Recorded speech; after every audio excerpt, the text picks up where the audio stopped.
So, my grandma died recently. Comedy!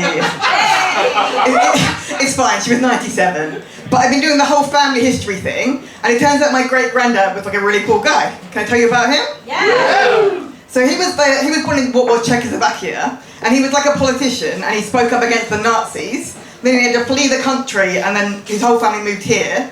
And then he got trained to parachute into France and do cool spy stuff. So that's quite impressive.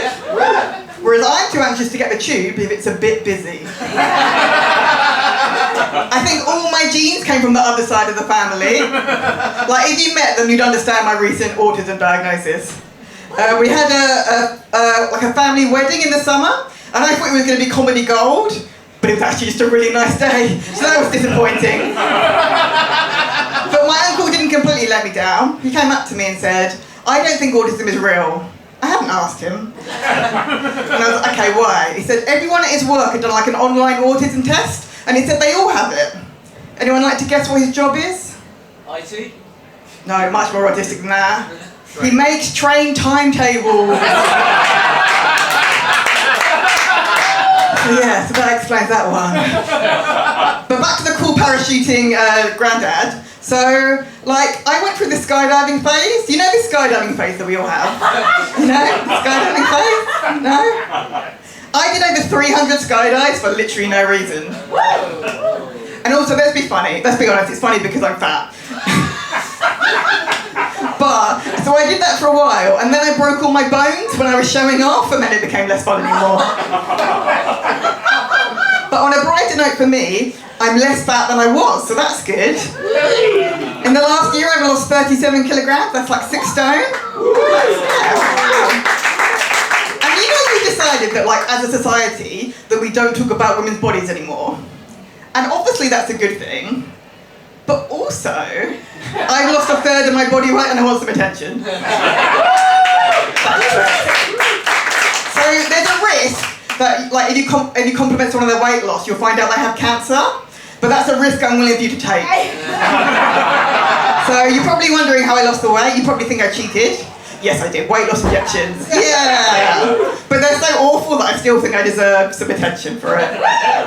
So I'll give you an example of just one side effect. Spontaneous vomiting.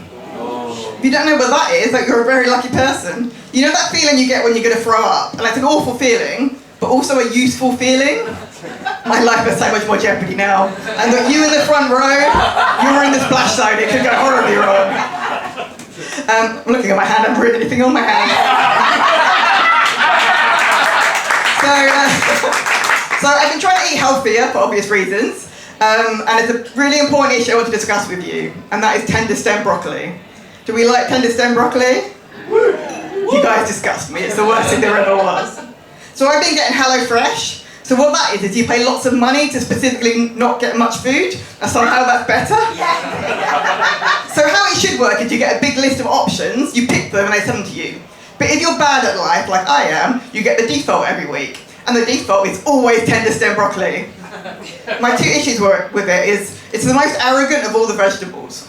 So, and I should be clear, I don't have an anti-broccoli agenda. I like broccoli, but tender stem broccoli, not okay. So, it's not just a type of broccoli, it's trademarked, it's a brand.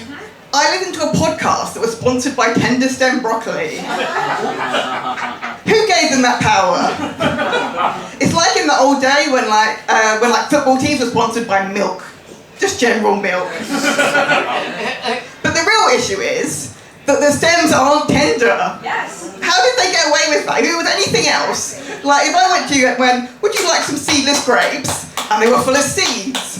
Or would you like some sugar-free gum? Oh, actually, it's full of sugar. But for some reason, we let the tender stem broccoli people get away with it. So what happens is you get a big long tender stem broccoli, you get the bit with a head, and that tastes fine. Not as good as normal broccoli, but it's fine. And then you just have bits of stick that are in your food, and that's just what happens. And nobody's talking about this, and it's very important to me. Follow me for more health advice, thank you.